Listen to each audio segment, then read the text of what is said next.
안녕하세요. 영암교회 성도님들, 영암교회 365 성경통독 이사야 개요를 맡은 이승현 전도사입니다. 이 시간 우리가 이사야서에 대해서 잠시나마 알아가는 귀한 시간이 되었으면 좋겠습니다. 먼저 이사야서에 들어가기 앞서서 예언서에 대해서 알아보고자 합니다. 예언서 많이 들어보셨죠?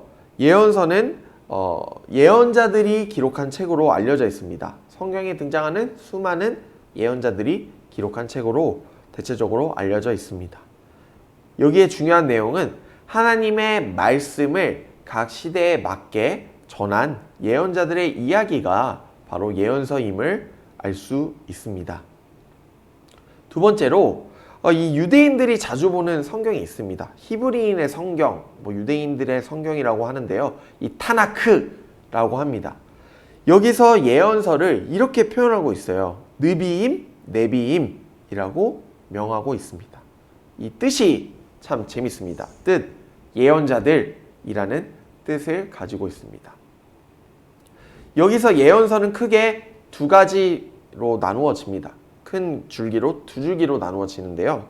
첫 번째로 전기 예언서가 있고 두 번째로 후기 예언서가 있습니다. 전기 예언서, 이스라엘의 역사적인 입장에서 기록되었다라고 보시면 좋겠습니다. 여기에 해당되는 책들 여호수아가 있고요. 사사기, 사무엘상하, 열왕기, 상하가 있습니다. 두 번째로 후기 예언서가 있습니다. 여기 잘 아는 예언서의 책들이 보이시죠? 네, 이사야, 예레미야, 에스겔, 그리고 12소 예언서, 호세아부터 말라기가 여기에 포함이 됩니다. 후기 예언서는 보통 하나님의 말씀을 정말 미리 예언하는 내용이 많이 들어 있습니다. 예언서를 읽으면 정말 많은 예언자들이 있구나 라는 것을 알 수 있습니다. 여기서 예언자들, 이 선지자라고 표현하는데 같은 말입니다. 예언자의 의미가 무엇입니까? 보시면은 보통 앞의 일을, 미래에 나타날 일을 미리 알려주는 사람이 예언자다 라고 표현하고 있습니다. 이것도 맞는 말입니다. 두 번째로 예언자는 하나님과 깊이 연결되어 있는 사람입니다. 저는 세 번째 의미가 매우 좋습니다. 예언자들의 세 번째 의미. 하나님의 말씀을 맡고 그 말씀을대로 행동하며 그 말씀을 대신 전하는 사람, 대언하는 사람이 예언자다 라고 표현하고 있습니다. 이 히브리 성경에서 예언자를 표현하는 단어가 많이 있지만 예언자를 히브리어로 나비라고 합니다. 나비. 그 날아다니는 나비가 아니라 나비라고 합니다. 이 나비라는 뜻은 예언자의 정체성을 참 잘 알려주고 있는 것 같아요. 부르심을 받은 사람이 바로 나비의 뜻입니다. 이 나비, 예언자들, 스스로에게 비롯되지 않는 것을 외쳐 널리 알리는 사람들. 두 번째로 하나님께 부르심을 받고 하나님의 영에 사로잡힌 사람, 하나님의 사자들입니다. 이 사람들이 예언자들이었습니다. 이 예언자들 중에 일부는 공동체를 이루고 있었고 대체적으로 혼자 숲이나 들에 우거하면서 혼자 다녔죠. 대부분의 예언자들은 혼자 다녔습니다. 이 예언자들의 삶과 활동이 참 궁금합니다. 예언자들이 어떻게 활동했는지, 이들의 삶은 어떤지 보시겠습니다. 구약 성경에서 대체적으로 예언자들이 많이 등장하는데요. 대표적으로 사사시대부터 왕정시대, 대부분 포로시대까지 이야기하는데 왕정시대까지 예언자들이 대표적으로 활동을 합니다. 예언자들은 자신이 속한 자리에서 하나님의 말씀을 전했어요. 그런데 중요한 것은 자신이 생각하고 바라는 바와 다르게 자신이 속한 살아가는 자리에서 하나님의 말씀을 정직하게 전해야 됐습니다. 자신의 입맛에 맞게 바꿔서 전하는 것이 아닌 하나님의 말씀을 있는 그대로 전해야 했습니다. 그 메시지가 무엇일까요?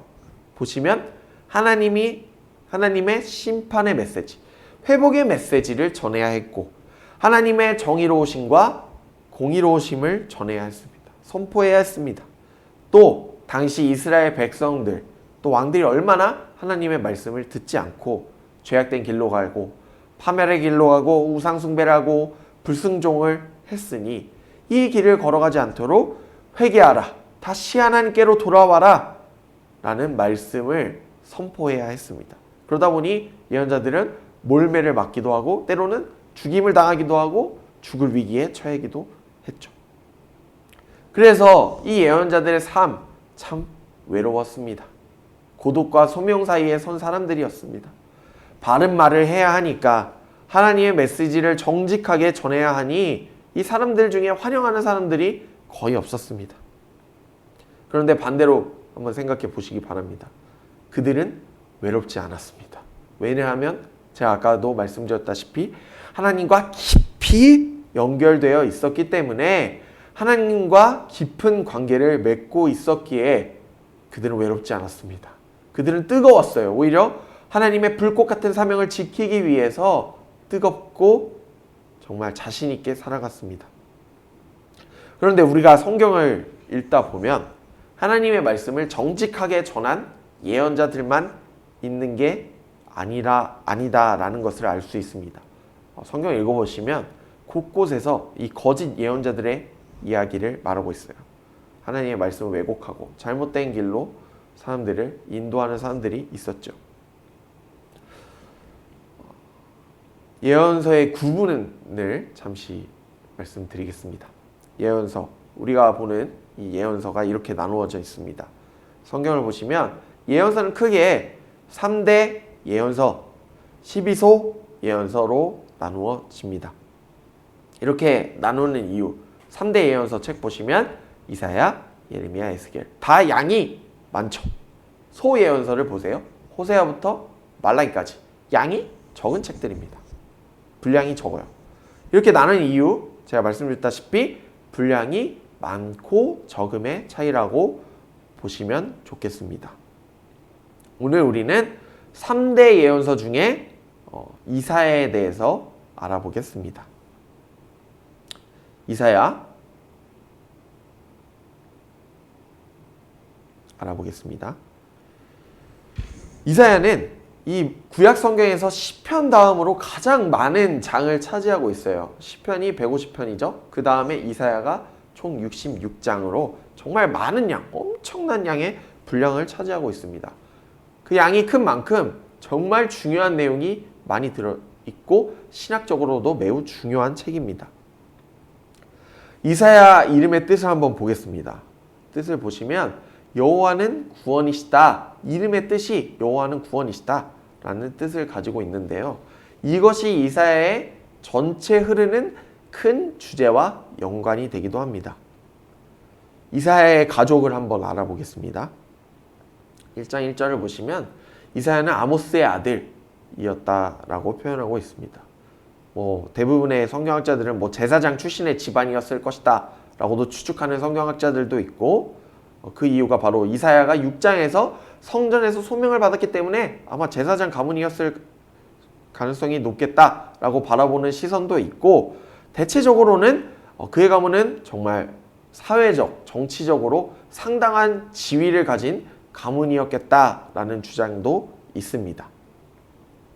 또 이사야는 여자 이 선지자와 결혼했습니다. 아내도 예언자였습니다.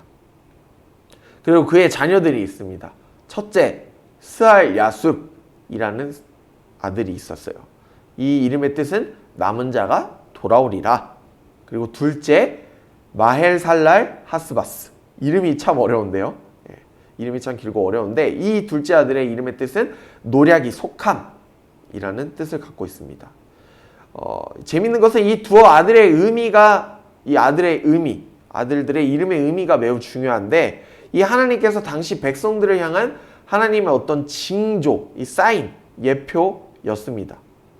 남은 자가 돌아오리라, 노략이 속함. 이 뜻을 살펴보시면 좋겠습니다. 이사야의 이제 기록 시기가 있습니다. 기록 시기와 또 이사야에 대해서 좀 더 알아보도록 하겠습니다. 먼저 이사야는 보시면은 기원전 6세기 뭐 8세기 정도에 기록되었다고 전해지고 있습니다. 이사야는 신약 성경에서 또 많이 활용되는, 인용되는 이 책입니다. 시편과 함께 제일 많이 인용되는 책이기도 합니다. 우리가 그것을 어디에서 알 수 있냐면요. 대표적으로 누가복음 4장에서 나사렛에서 예수님께서 회당에서 처음으로 설교하실 때 이 이사야 61장의 말씀을 인용하시는 장면을 우리가 볼 수 있죠. 이사야가 활동했던 시기, 이사야의 배경 시기는 8세기 후반으로 추정됩니다. 이 당시는 이제 북이스라엘이 아수르에게 멸망당하는 시기와 아시리아라는 나라, 아수르라는 나라와 이 멸망당하는 시기와 연결되어 있죠. 또 이사야가 활동할 당시에 이 왕들이 있습니다. 대부분 남유다 왕인데요. 우시야부터 요담, 아스, 히스기야 왕이 통치하는 기간 동안에 이사야는 예언자로 활동하고 사역했습니다. 이사야 6장을 보시면 이사야가 하나님께 이제 소명을 받는 장면이 등장하죠. 이때 유다 왕 우시야가 죽던 해라고 이제 표현을 하고 있습니다. 성경은. 이사야는 북이스라엘이 아수르에게 멸망당하는 시점, 그러니까 상당히 어지럽고 정세가 안 좋은 상황에서 활동했습니다. 하나님은 예루살렘을 심판하시기 위해서, 남유다를 심판하시기 위해 이방 나라들을 계속해서 사용하십니다. 이스라엘을 심판하시기 위해서. 이후에 이사야 39장을 보시면 남유다가 이제 바벨론에게 포로가 될 것이라는 내용까지 등장합니다. 북이스라엘은 아시리아, 아수르에게 멸망당하고 남유다도 바벨론에게 멸망당하고 포로가 될 거야 라는 내용까지 등장합니다. 이를 통해서 우리가 알 수 있는 것, 제가 키워드로 정리해 놨는데요. 하나님의 심판에 대한 내용이죠. 또 하나님의 소망과 또 하나님의 공의와 또 포로된 이스라엘, 하나님 나라에 대한 이 내용이 이스라엘에 다 들어있습니다. 이사야를 읽으면서 우리가 알 수 있는 것, 하나님은 이스라엘의 죄, 우상숭배, 부패, 불순종으로부터 정결케 하시기 위해서 이방 국가들을 사용한다는 것을 알 수 있습니다. 여기서 끝나는 게 아니라 하나님은 이스라엘의 주변의 강대국들, 바벨론, 블레셋, 이런 나라들에 대한 교만, 죄악을 그냥 보고 계시지 않습니다. 심판하시는 장면을 이사야에서 보여주고 계세요. 그런데 여기서 끝나면은 참 정말 암울할 것 같은데요. 여기서 끝이 아닙니다. 하나님은 여기서 끝내시지 않으세요. 심판으로 절대 끝내시지 않습니다. 최종적으로 하나님은 다시 회복시키시고 소망을 주십니다. 이를 통해서 하나님이 다스리는 공의의 나라, 평화의 나라를 세워가시길 원하십니다. 이사야의 전체 구조를 살펴보도록 하겠습니다. 크게 세 가지로 나누어 볼 수 있겠습니다. 먼저 이사야 1장부터 39장의 내용입니다. 이사야 1장부터 39장의 내용은 다음과 같습니다.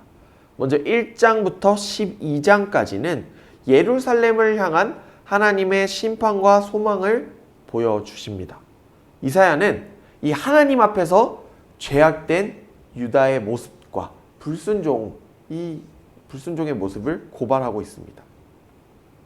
그러나 심판으로 끝나는 것이 아닌 이후 하나님의 회복의 약속, 이 은혜의 약속이 있다는 것을, 소망이 있다는 것을 말하고 있죠.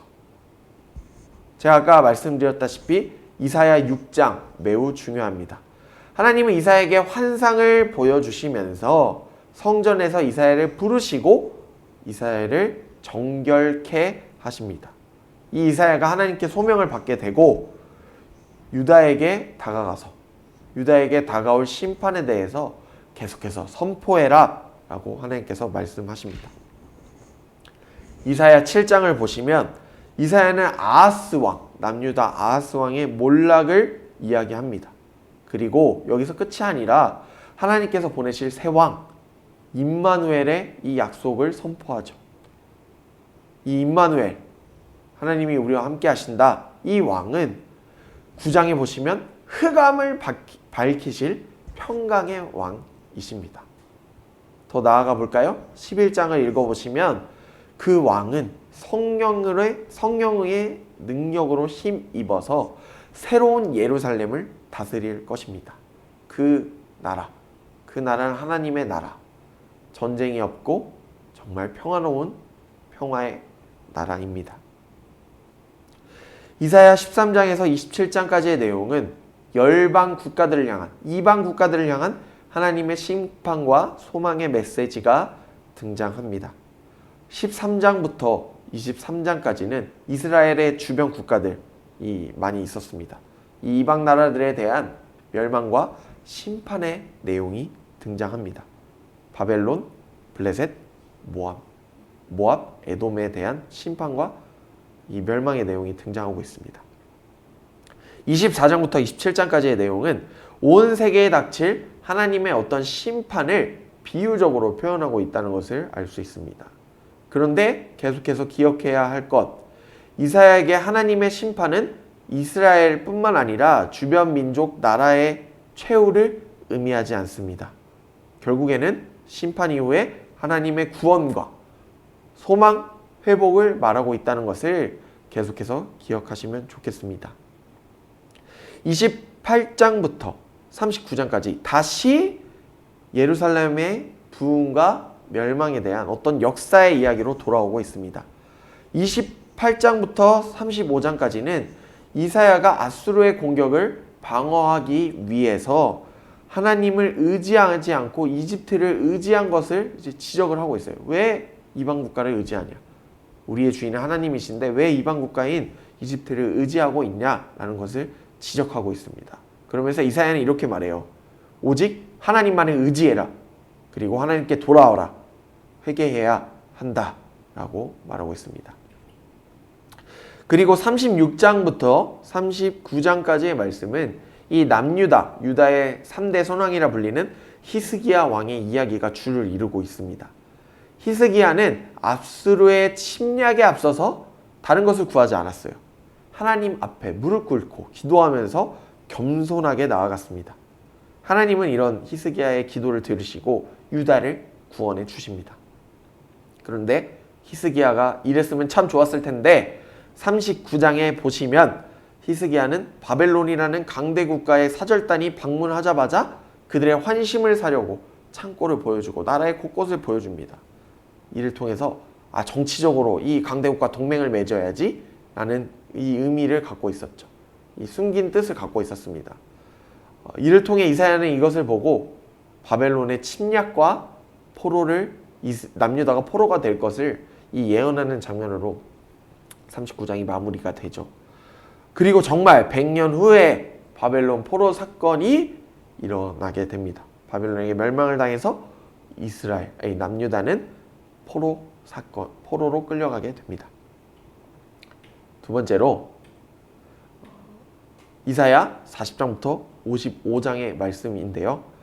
여기에 핵심 내용은 바벨론에 잡혀있는 사람들에 대한 어떤 소망과 위로, 회복의 말씀입니다. 40장부터 48장까지는 이 바벨론에서 포로를 겪는 이 사로잡힌 자들을 위한 이 백성들을 위해서 하나님께서 위로해 주시고 희망의 메시지를 전달하십니다. 이 포로로 잡힌 사람들, 바벨론 포로에 대해서 불만을 하나님께 계속해서 토로합니다. 왜 하나님 우리를 버리셨습니까? 하나님은 약한 신이시네. 바벨론 신이 더 강하네. 라면서 하나님께 대묻죠. 하나님을 향한 믿음을 잃어버립니다. 그러나 하나님께서 이스라엘을 포로가 되게 하신 이유는 무엇일까요? 정말 미워서이실까요? 아닙니다. 방치하려는 것이 아니라 이스라엘의 죄를 심판하시기 위해, 불순종을 심판하시기 위함이셨다는 것을 말씀하십니다. 그래서 어떻게 하시죠? 페르시아라는 강대국을 일으키셔서 바벨론을 정복시키시고 이 고레스 왕을 통해서 이스라엘을 귀환시키려 하심을 말씀하고 계십니다. 이 말씀의 약속 이루어집니다. 성취가 되죠. 결국 이를 통해서 하나님은 무엇을 보고 싶으셨나? 무엇을 말씀하고 싶으셨나? 진정한 역사의 왕은 바로 하나님이시다 라는 것을 보여주고 계십니다. 하지만 48장을 읽어보시면 이스라엘은 여전히 하나님의 말씀을 의지하지 않습니다. 그러나 하나님께서는 새롭게 다시 이스라엘을 세우실 것을 약속하고 계십니다. 그래서 49장부터 55장까지는 이 하나님의 임무를 완성할 하나님의 신실한 종의 이야기가 등장한다는 것을 알 수 있습니다. 이 종, 하나님의 신실하신 종, 이스라엘이 하지 못했던 하나님의 임무를 수행합니다. 하나님의 임무를 완성해야 하죠. 그 임무가 무엇입니까? 하나님의 나라를 선포하고 이스라엘의 회복과 열방을 향한 하나님의 빛이 되시는 것, 마치 메시아이신 예수 그리스도를 나타내고 있습니다. 그렇지만 그는 고난을 당합니다. 백성들에게 버림받고 거절당하고 무시당하고 죽임을 당하게 됩니다. 속죄 제물이 되십니다. 그러나 성경은 여기서 끝날 것을 말하지 않죠. 그는 다시 살아나십니다. 고난받는 종은 다시 살아나실 것을 예언하고 있습니다. 이 죽음으로 백성들이, 이스라엘 백성들이, 그 수많은 백성들이 하나님 앞에서 의롭게 될 수 있는 길이 열리게 됨을 말하고 있습니다. 이 고난받는 종을 통해서 말이지요. 이 고난받는 종을 통해 하나님과 올바른 관계를 이 백성들은 세워갈 수 있게 된 겁니다. 마지막으로 이사야 56장부터 66장까지의 내용입니다. 56장부터 66장까지의 내용은 이사야의 어떤 모든 주제가 담겨 있다고 말할 정도로 매우 중요한데요. 여기에 핵심 내용은 다음과 같습니다. 주의 종들, 하나님의 종들이 하나님이 다스리시는 이 나라를 유업으로 받을 것이다 라는 것을 말하고 있습니다. 그런데 그냥 되는 것이 아닙니다. 가장 중요한 것, 하나님의 신실한 그 말씀, 그 언약을 굳게 붙잡아야만 그것이 이루어지는 것이죠. 하나님의 종은 하나님의 나라를 선포하면서 하나님의 공의와 이 자비하심을 선포하십니다. 이를 통해 이스라엘 백성들은 회개합니다. 회개의 기도를 하나님께 올려드리며 하나님이 다스리시는 그 나라가 오기를 기도합니다.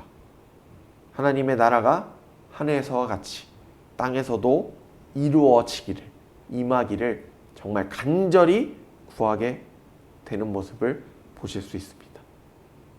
악인들은 어떻게 됩니까? 악인들은 하나님의 공의로 심판을 받게 됩니다. 반면 가슴을 치며 회개하며 하나님의 말씀을 다시 붙잡는 주의 신실한 백성들은 하나님이 다스리시는 새로운 피조 세계를 유업으로 받게 됩니다. 이를 통해서 이사야는 열방이 하나님의 언약 백성으로 초대받았음을 이야기합니다. 이를 통해서 하나님의 공의로우심, 정의로우심도 선포가 되어집니다. 이사야의 핵심 주제가 있습니다. 크게 제가 세 가지로 정리해 보았습니다. 첫 번째, 하나님의 심판의 메시지와 소망의 메시지입니다.